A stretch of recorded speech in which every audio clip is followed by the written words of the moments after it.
تقريبا من شهر ونص تعرفت على محل بيعمل كرواسون، بيستعمل زبده مزبوطه، طحين مزبوط، بيشتغل شغل غير شكل. كرواسون فرنساوي بس بدولار ب 1500 ليره، واسمه مون كرواسون. بالذوق على طريق الجوانيه بمحل ما كتير معروف ومنه على الطريق العام. قررت ارجع لعنده، فوت على المطبخ وفرجيكم الكرواسون كيف بينعمل. ناطرني الساعه 6:30 الصبح.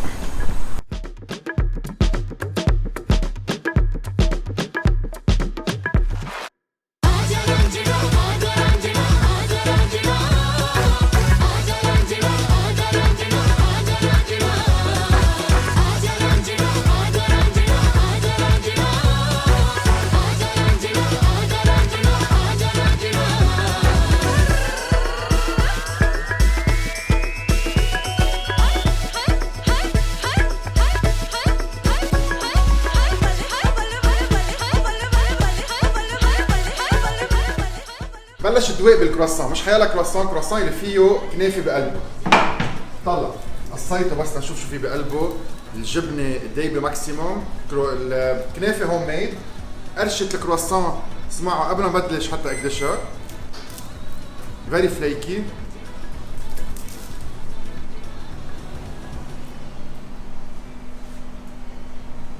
رائع. الكرواسون ما بيعلق ابدا، قرشته كتير لذيذه خفيفه شوي، من جوا الجبنه تمغط مثل ما لازم. تخيلوا جمعه يعني بين الكنافه اللبنانيه الكرواسون الفرنساوي بكاتشه وحده وبلقمه وحده، رائعه.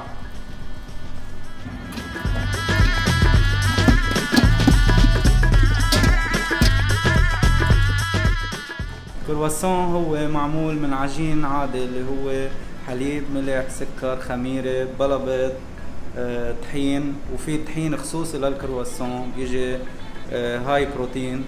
والطعمه وهو الاساسي بالموضوع هو نوع الزبده. بينعمل بالزبده في له كذا طريقه، في شيء اسمه دوبل، في شيء اسمه سامبل، وهو هذا اللي بخلي يزيد عنا اللايرز بقلب الكرواسون. هلا نحن هون عم نشتغل 3 سامبل، وهلا بتشوف كيف تطلع النتيجه.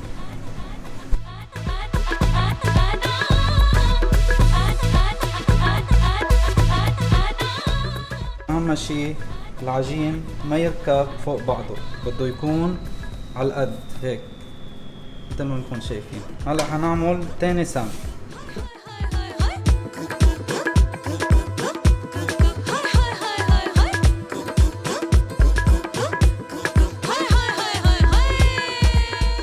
مراحل الكرواسون كتير هينين، هن العجين، بعدين دوار الزبدة، بعدين التحشية، بعدين تخميرة اللي هو أكتر شي بده وقت، وبعدين خبز.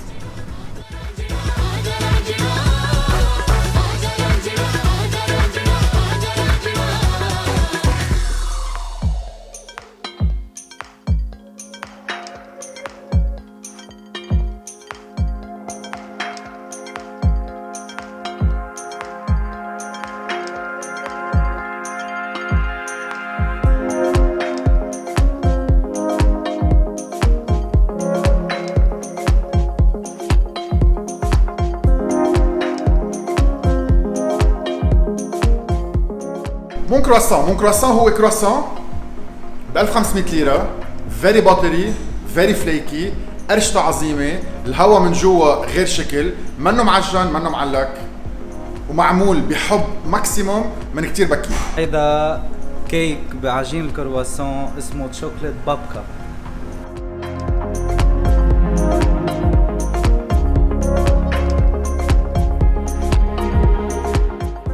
بنبلش بالكرواسون زعتر العادي. كنا عم نحكي قبل شوي عن قديش من برا قرشته لذيذه، قد ايه من جوا فيه هواء، اير بابلز ماكسيموم، والزعتر بالنص. هيك لازم يكون الكرواسون. هو بين انه كتير عادي، انه ما بدها شيء شويه عجينه شويه زبده، بس بدها معلوميه ماكسيموم قديش وقت التخمير، شو نوعيه الزبده اللي تستعمل، شو هو العجينه المستعمله، وبالاخر القرشه اهم شيء.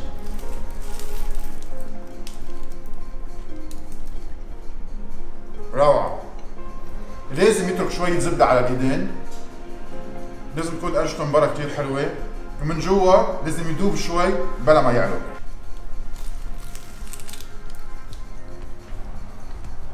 كتير بحبهم، كتير مبسوط فيهم، وكلهم 1500 ليره.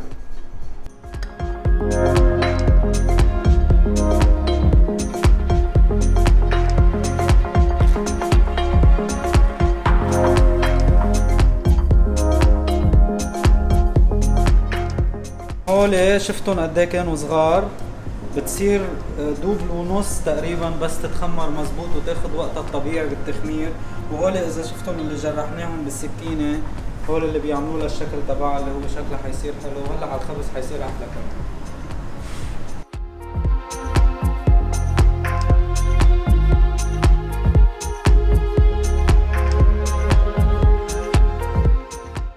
وهيدا الشيء بالاخر شيء روعه.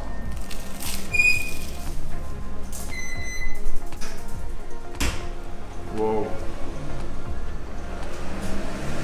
تركي تشيز سويت ماسترد صوص، هاني ماسترد مع خضره، ما بعرف كيف بدي اقول، يعني مثل كانكم عم تاكلوا ميل فاي ساليه. اسمعوا عن جد القرشه والبالانس اللي موجود جوا.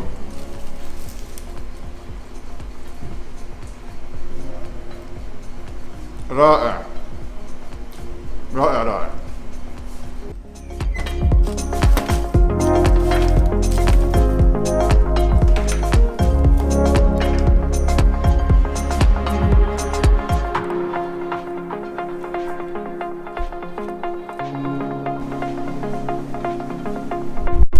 وسخت له الارض، تليت الدنيا، تركت كل شيء في خبز وراي على الارض، وهيك بخلص بارمتي.